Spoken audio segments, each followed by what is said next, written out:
Hello Palia friends, in today's video we are going to talk about mining, and we'll start in Kilima and then go over to the Bahari mining stuff, and we will also be talking about Starstones, and I hope you enjoy the video. And for mining you have clay that you can find in Kilima, copper that you can find in Kilima, you have stone that you can find in Kilima and Bahari. In stones there can also be flints. And then you have iron that you can find in Bahari. And Palium that you can find in Bahari. And of course the starstones that can come with all these different kinds of nodes.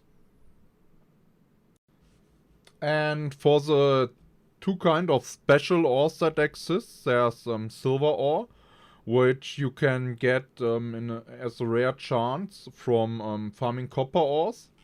And the other thing you can get is gold ore, which you can get in rare cases from iron ores.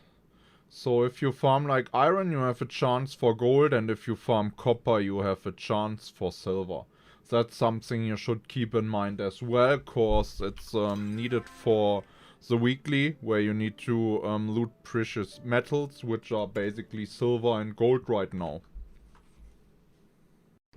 And the starstones, quartz is from copper, onyx is from copper, emerald is from copper, the citrine is from stone, the jasper is from stone as well, the garnet is from iron, the aquamarine is from iron, the sapphire is from iron, the amethyst is from Palium, and the ruby is also from Palium. So those are basically the 10 starstones that you can gather. So you can find those 7 basically in Bahari, but just like those 5 in Kilima when you are a beginner. Cause stone ones of course are in both regions, but those 3 are from copper. That's the thing that's with stone and clay in Kilima. And this one is iron, and this one is Palium. So there's more starstones in Bahari kind of than in Kilima, and they are more expensive. And what can you find for mining in Kilima? It's mostly stone, copper and clay.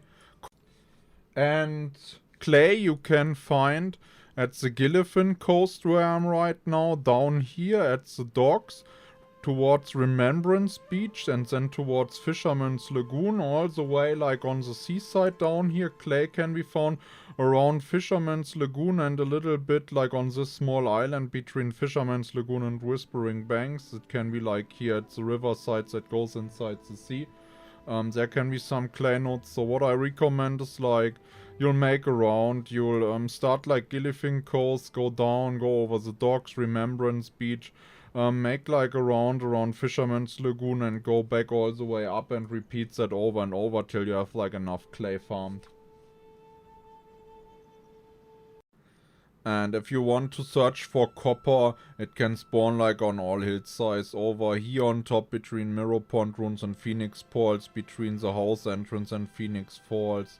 It can spawn here around Shopper Crossing, on top of all the hills and cliffs on the map at Whispering Bends down here, the Fisherman's Lagoon swans, under Shopper's Crossing. There's so many ways where it can spawn.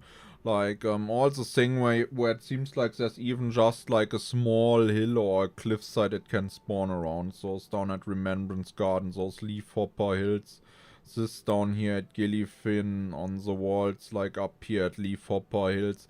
There's so many positions where you change like a hate level, and that's all stuff where copper and stone can spawn. And since I was asked today if it's fine to sell like stone, I just wanted to make like a short cut into it.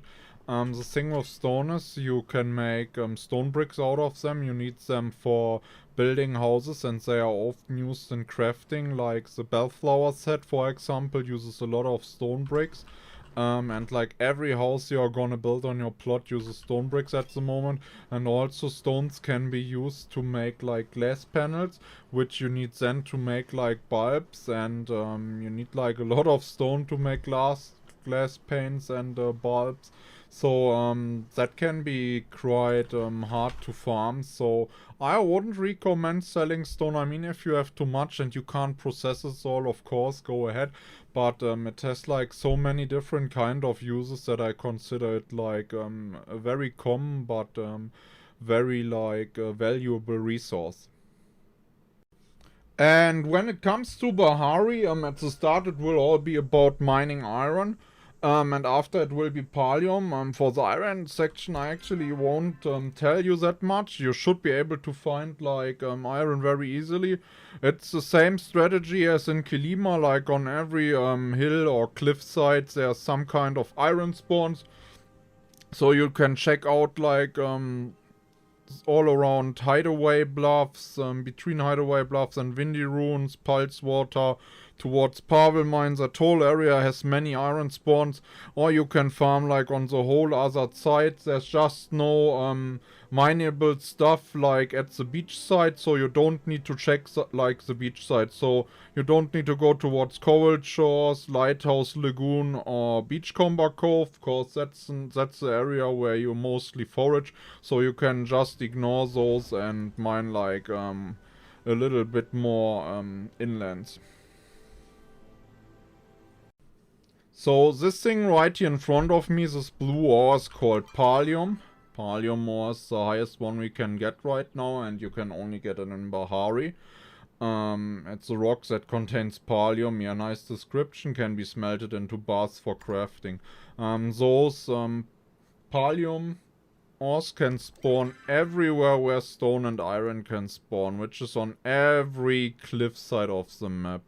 Like, wherever you see, like, a cliff or ground getting a little bit higher, it can spawn on the edges of it. There's many different spawns all around the map, so there's no real strategy right now how to exactly farm Palium. So I'll just tell you what I think is the best strategy. First of all, when you run around and do other things, like you catch bugs, you hunt, you gather mushrooms or sweet leaves or something, you are chopping trees or you are fishing and you see one of those Palium nodes, just go for it and hit it. And take it with you, cause if you do that on a regular basis, it will stack up. And the other thing is, you might like go for a round, right? You like run around all the cliffs and check them, and you farm for iron while you do that, cause iron is a good source of income with the starstones you get out of it. And you can also craft repair kits from iron bars or even craft furniture with it. So iron is also a valuable resource. Not as rare as Palium, of course, but it has so many uses that you can't have really enough of it. At least in my eyes. So you go look around, you look at those cliffs. I mostly ignore stones right now because I have enough stones. But if you need stones, you can take those as well. And you keep out an eye for iron nodes. Like, there's one right there, but I won't go for that one right now. I just want a quick overview of where there's even spawns left in the area, cause from my perspective right now, it seems like someone is already farming here, which can also always happen, right? There's other people running around the map with you, and they want to farm that Palium and iron nodes as well. Be it for money or having the resources to upgrade their tools or craft furniture. In this canyon there can be spawns. On that hillside over there can be spawns. Like every cliff you can see, even on top of those here.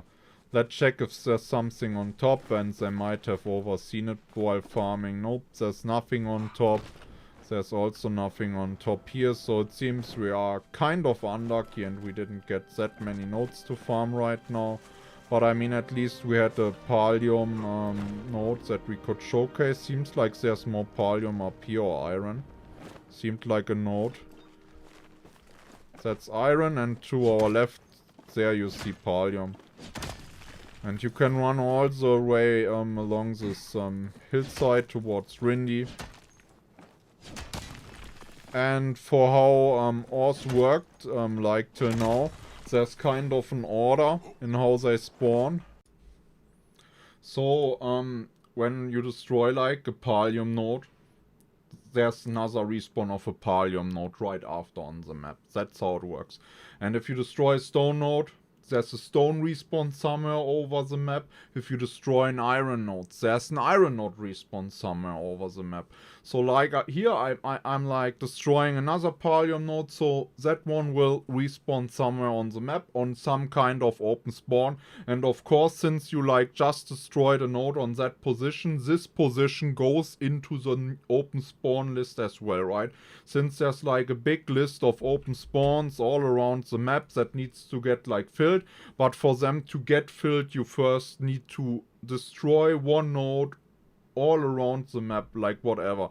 If you, like I said, if it's stone that you destroyed, it will be filled with stone, the next one in the list. If there's an iron you destroyed, the next one in the list that should have a respawn will be an iron one. If you destroyed Palium, the next one in the respawn list will be a Palium node. That's how it works, in simple terms. So each of these resources have kind of their own cap, which makes it even harder to find the Palium, because if no one finds like a very hidden Palium spot, of course it won't respawn anywhere else, because no one gets to it, right? It could be on top of one of those cliffs, no one runs past it, no one sees it, and then you miss like one Palium spawn all over the map, because no one takes it for maybe hours, right? That can happen, so that makes it even harder to find the Palium in my eyes. They have like a cap on their own, and they just like randomly can spawn everywhere on the map. I hit the ones up there and they could be anywhere. I can't track where they are. They could be like all the way on the other side. They could be in some hidden corner.